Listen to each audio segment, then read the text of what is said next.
Antiques, old clothes, dusty heirlooms. That's all one woman thought she'd find cleaning out her dad's house. But what she uncovered turns out to be worth far more than just memories. It's 2004 in Baton Rouge, Louisiana, and Susan Hendry Turow is going through the belongings of her late father, Basil Hendry Sr. They're going through antiques and old clothing and some religious artwork that he had collected. Susan keeps a few paintings that have sentimental value and then assigns the rest to a pile that she's willing to sell, including a dark, old, gloomy painting of Jesus Christ. So a year passes and Susan finally gets around to having these paintings appraised. The appraiser isn't really blown away by any of them, but he thinks that that one of Jesus could maybe get $750 from the right collector. The piece has been heavily overpainted, maybe even multiple times. It looks almost cartoonish. Plus, the painting's condition is deteriorating, so Susan is eager to get rid of it, and she puts it up for auction. When the painting hits the auction floor, something happens that shocks everyone. The bidding starts low, but several paddles go up, blasting past the $750 mark.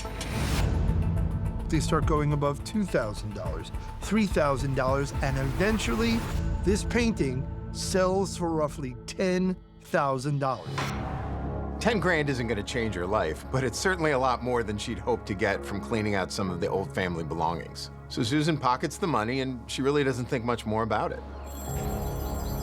A few years later, Susan's phone starts ringing off the hook.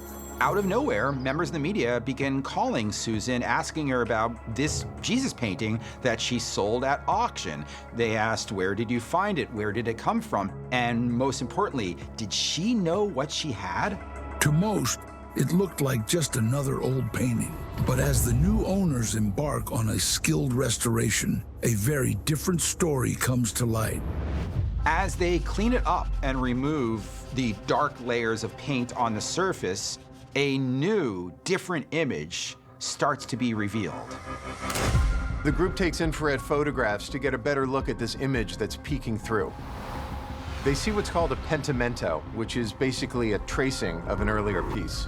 There's a version underneath the painting where Jesus' thumb is straight instead of in a curved position.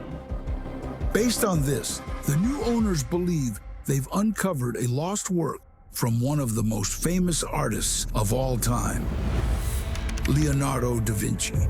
As it's carefully restored, the piece becomes easily recognizable as a missing Da Vinci known as Salvator Mundi, which translates to the savior of the world. The revelation sparks a flurry of headlines. How did such an important work of art end up in Baton Rouge, Louisiana? Susan believes that her father acquired the painting from her Aunt Millie, but no one ever mentioned that this painting was anything overtly special. With little to go on, experts dig deeper to better connect the dots.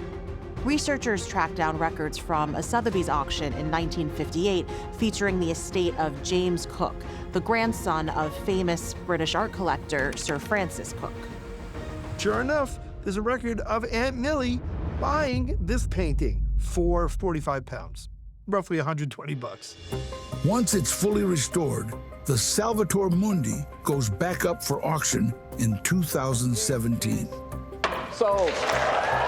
This time, a member of the Saudi royal family buys it at auction for $450 million, making this once discarded painting the most valuable piece of art in world history. You'd think if you were spending almost $500 million on a painting, you'd want to show it off, but nobody's seen it since the sale. The rumor is that it is in a high-security vault somewhere in Switzerland.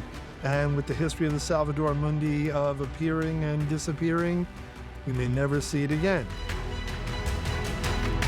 Or maybe we will.